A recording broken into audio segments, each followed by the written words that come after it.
Good morning everyone, my name is Mark and I'm back. Sabi ko sa inyo, we will talk about group events and etc. about Facebook marketing, and today we will talk about joining group. Paano ba gawin ito and ano ang may tutulong nito sa ating pag-promote sa ating business. Okay? So allow me to show my Facebook page or Facebook account na mayroong mga groups. Okay, this is my second account, which is Smart Joven. The other one is with my complete name. Okay. So, paano ba mag-join sa groups and ilang groups ba dapat ang salihan araw-araw and ilang post ba per day? Ilang post ba dapat ang i-post mo? Pwede ba yun? Ilang post ang i-post mo? So, ilang post ba dapat sa isang group araw-araw? Yan ang mga tanong na sasagutin ko mamaya. Okay? So before that, ito pala yung groups na sinalihan ko on my second account. As you can see, lahat ng group na yan, puro OFW. Kasi yung mga OFW, minsan sila yung mga eager or mga gustong sumali sa mga extra business, sideline business, and most of my downlines or on my network are mga OFW from all over the world. So, as you can see, ilan ba to? Abot ata ng 100 plus tong groups na sinalihan ko. So, okay. May nag-message. Di ba lang. Sorry for that. Okay. So, question now is, paano ba sumali sa group? Sobrang dali lang po yan. Ang gagawin lang po natin is mag-isip po tayo ng pwedeng title ng group or pangalan ng group. Kunwari, gusto nating maghanap ng groups sa Japan. So, all we have to do is search or type a keyword. Dito sa search bar, like, you can see search for people, places, and things. So, as what I've said, we will look for a group in Japan. Pinoy in Japan. So, let's type Pinoy in Japan. Ang daming nanggugulo. Sorry about that. So, let's type it again. Pinoy in Japan. Okay? So, wag nyo pong i-click yung makikita nyong first result on the on this part. Ano bang tawag dito? Hindi pa lang. So, ganito. You type the keyword, which is Pinoy in Japan, or any keyword that you have in mind. Then, click this part here, the icon, which is magnifying glass. Click on it. Then wait for a bit. So, yun. Yung i-display niya is usually mga pages, places. But since we are looking for groups in Japan, then see here, look for groups. Click on it, highlight it para ma-display ng result. Ma-display sa results page kung ang mga group na hinahanap natin. So, we look for Pinoy in Japan. So, usually, ito. Meron yan. Hindi, yung tinype natin na Pinoy in Japan doesn't mean na yun din ang lalabas dito. Ang gagawin kasi ng Facebook search engine, hahanapin niya yung mga group na may group name na may Pinoy or Japan. Or, magkasama yun, Pinoy, Japan. So, makikita mo dito na marami din yung mga result or mga group na may pangalan na Pinoy in Japan. So, like this one, Pinoy in Japan, which is, hindi pa ako member. So, para maging member ako dito, I need to click on Join Group. And then, it would load for a minute. And then, makikita mo yan. After you click on Join Group, makikita mo ito, Cancel Request. But, hayaan mo lang yan. And after you click on join group, hindi ibig sabihin nun kasali ka na agad. Kasi we will need the approval of the admin para makasali tayo sa group. And then that would take about, depende kung online yung admin, then if they are online, then if hindi sila masyadong stricto, then on that moment i-approve nila yung account mo or yung request mo. Pero yung iba, minsan kasi paminsan-minsan na lang nag-online yung mga admins ng group, respective group. So, minsan aabutin ng ilang araw bago ma-approve yung request mo. So, ang ginagawa ko everyday, nag-join ako ng 10 groups per day. So, what I usually do is right-click on this and then open in a new tab, and I make sure na yung members ng group na sasalihan ko is more than 50 para mas marami yung makakakita sa mga post na or mga advertisement ads na ipopost ko sa group page nila. So this one, Japan, Pinoy, Pride, Central Japan, nagkakaisang Pinoy. So as what I've said, I need 10. So just right click on it, and then let it load. So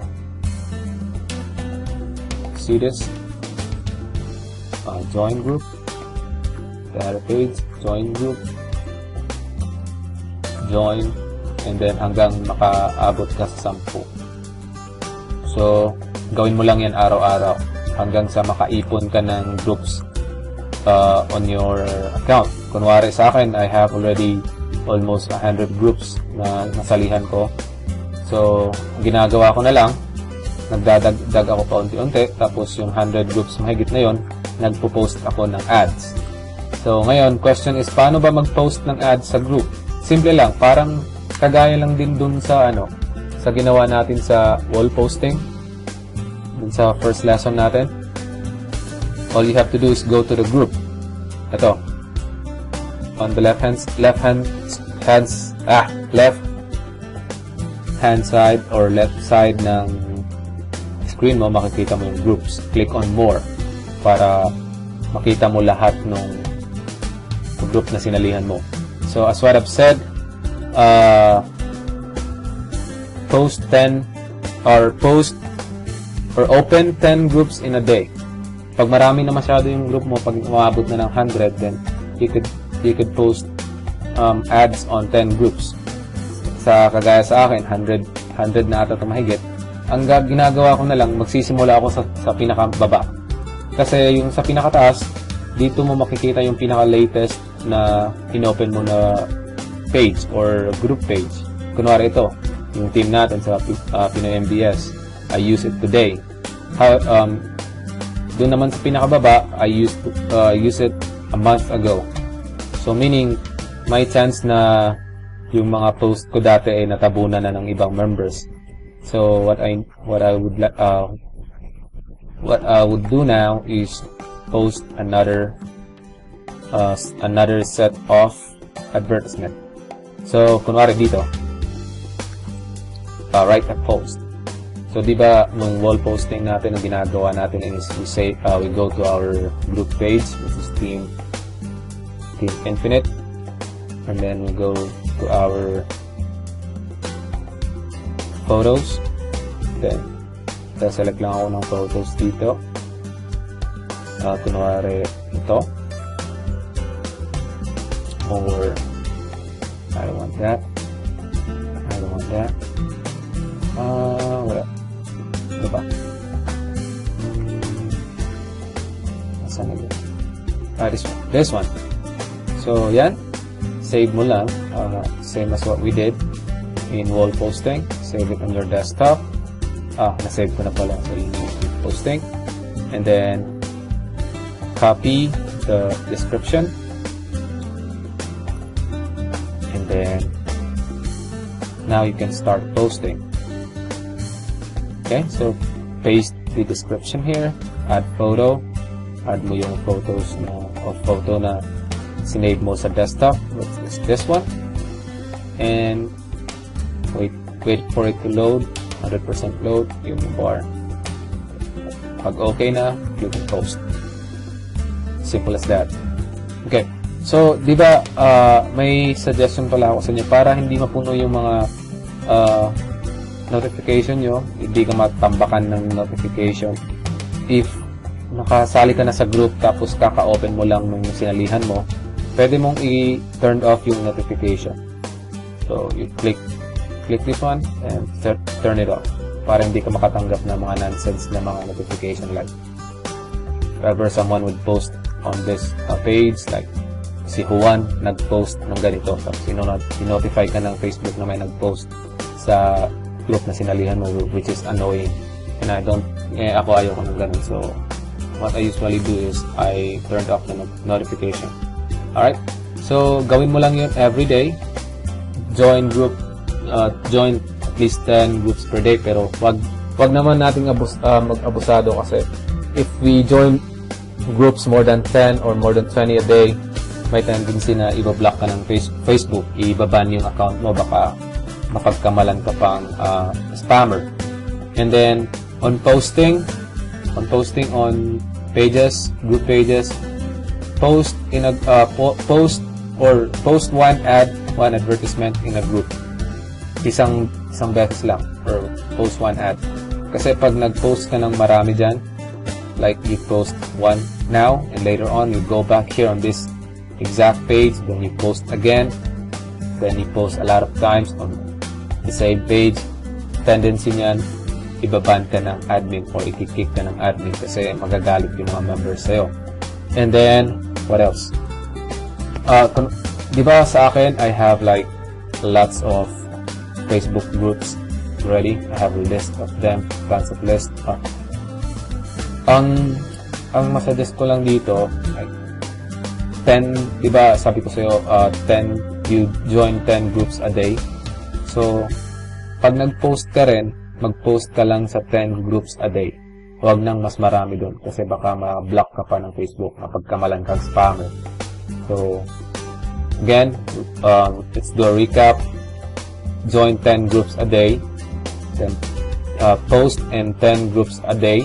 Iba-ibang groups yun. Kunwari, this batch of group, nag-post ka ngayon. Kinabukasan, huwag kang mag-post dyan. So, again, pag marami ka ng groups, ang technique lang dyan para hindi mo maulit-ulit or hindi ka makapag-post ng maraming beses sa isang group, always go to the bottom of the list. Kasi ito yung pinaka matagal mo nang hindi na-open. Yung sa taas naman, yan yung batch of groups na latest mong na-open. Like, see? Kaka-open ko lang nito kanina, so you will see your used today. Where else yung ibang group used about a week ago or a month ago. So, ganun lang. Alternate. Add 10 groups a day. Post in 10 groups a day. But, huwag maging spammer. Huwag maging gahaman sa pag-post. That's it. So, may na-miss pa ba ako? Wala na siguro. Or by the way, may mga ibang groups na mga epal or masyadong stricto.